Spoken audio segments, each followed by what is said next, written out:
The capital நண்பர்களுக்கு வணக்கம். நான் உங்கள் நிரஞ்சன்.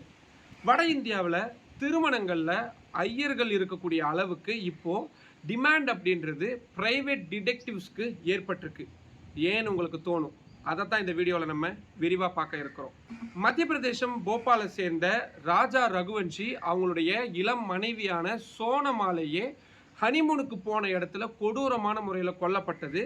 தமிழ்நாட்டில் எப்படின்னு தெரியல, டெல்லி மாதிரியான வட மாநிலங்களில் கடுமையான தாக்கத்தை ஏற்படுத்தியிருக்கு. தங்களது மகன்களை கல்யாணம் பண்ணி கொடுக்கறக்கே பயப்படக்கூடிய நிலைமையை பெற்றோர்களுக்கு இந்த கொலை சம்பவம் ஏற்படுத்தியிருக்கு அப்படின்னு சொன்னால் அது மிகையாகாது. குறிப்பாக பெற்றோரால் நிச்சயிக்கப்படக்கூடிய அரேஞ்ச் மேரேஜ் ஆகட்டும், இல்லாட்டி மேட்ரிமோனியல்ஸ் மூலியமாக நடைபெறக்கூடிய திருமணங்களாகட்டும், இதில் நிறைய ரிஸ்க் இருக்குது அப்படின்ற ஒரு மனப்பான்மை இப்போது இந்திய பெற்றோர்கள் மத்தியில் ஏற்பட்டிருக்கு.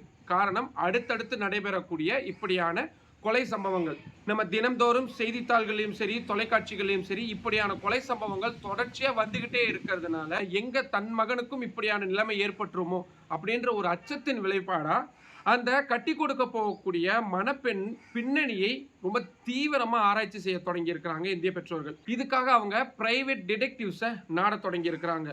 ஒரு பெண்மணியை பற்றி விசாரித்து சொல்கிறதுக்கு குறைந்தபட்சம் 25,000 ரூபாயிலிருந்து அதிகபட்சம் 2 லட்சம் ரூபாய் வரைக்கும் இந்த தனியார் டிடெக்டிவ்ஸ் கட்டணங்களாக வசூலிக்கிறாங்க. அவங்களோட வேலை என்ன தெரியுமா? அந்த குறிப்பிட்ட பெண்ணுடைய பின்னணி என்ன அப்படின்றத ஆராய்ச்சி செய்வாங்க. என்னென்னலாம் அவங்களுடைய சோஷியல் மீடியா ஹேண்டில்ஸில் யார் யாரெல்லாம் ஃபாலோ பண்ணுறாங்க, யார் யாருக்கெல்லாம் அவங்க மெசேஜ் பண்ணுறாங்க, ஸ்கூலில் இருந்து காலேஜ், அவங்க வேலை செய்யக்கூடிய இடங்கள் அப்படின்னு அத்தனை இடங்கள்லையும் அவங்களுக்கு யார் யார் கூடலாம் பழக்கமாகியிருக்கு, யாரையாவது அவங்க லவ் பண்ணியிருக்காங்களா, அப்படி லவ் பண்ணியிருந்தாங்கன்னா அவங்க கூட தொடர்பில் இருக்கிறாங்களா, அவங்க கூட தொடர்ச்சியாக மெசேஜ் பண்ணுறாங்களா அப்படின்ற மாதிரியான ஒவ்வொரு விஷயங்களையும் இந்த பிரைவேட் டிடெக்டிவ்ஸ் அலசி ஆராயிறாங்க. இது தனி உரிமை மீறலாக இருக்கலாம். அந்த தனி உரிமை மீறலை செய்யறதுக்காக தான் இவங்க இவ்வளோ பெரிய கட்டணங்களை வசூலிக்கிறாங்க. இதில் இன்னும் ரொம்ப தீவிரமாக போய் நெட்ஃப்ளிக்ஸ் மாதிரியான ஒரு ஓடிடி தளங்களில் என்ன மாதிரியான திரைப்படங்களை அந்த பெண்மணி பார்க்குறாங்க, கொலை சம்பந்தமான கிரைம் த்ரில்லர் சம்பந்தமான சீரீஸ்களை எதையும் அவங்க பார்த்துருக்குறாங்களா? ஏன்னா பெரும்பாலும் நடக்கக்கூடிய கொலை இல்லாட்டி அது கொலைக்கான முயற்சி அப்படின்றது கிரைம் சீன்ஸில் இருந்து இன்ஸ்பயர் ஆகி தான் இந்த பெண்கள் பண்ணுறாங்க அப்படின்ற மாதிரியான செய்திகள் வர்றதுனால இதையும் அவங்க பார்க்குறாங்க. ஒருவேளை இது எல்லாத்துலேயும் அவங்களுடைய குணநலன்களை தெரிஞ்சுக்க முடியல அப்படின்னா ஒரு பெண்மணி குறித்த விஷயங்களை தனி அறிக்கையாக தயாரித்து அதை மனநல மருத்துவர்கள்ட்ட கொடுத்து இந்த பெண்மணி என்ன மாதிரியான மனநிலையில் இருக்கிறாங்க அப்படின்ற விஷயங்கள் எல்லாத்தையும் சேகரித்து கடைசியாக யார் அவங்களோட கிளைண்ட்டாக இருக்காங்களோ அவங்களுக்கு அந்த ரிப்போர்ட்டை கொடுக்குறாங்க. இந்த ரிப்போர்ட் சாட்டிஸ்ஃபைடாக இருந்தால் மட்டும்தான் திருமணம் அப்படின்றது அடுத்த கட்டத்துக்கு போகும் அப்படின்ற மாதிரியான நிலைமை இப்போது நார்த் இந்தியாவில் ஒரு ட்ரெண்டிங்காக மாறிட்டு வரதை பார்க்க முடியுது. ஆனால் இரு மனம் சேரலை அப்படின்னா அது எப்பயா இருந்தாலும் பிரிஞ்சு போகக்கூடிய சூழல் ஏற்படலாம்.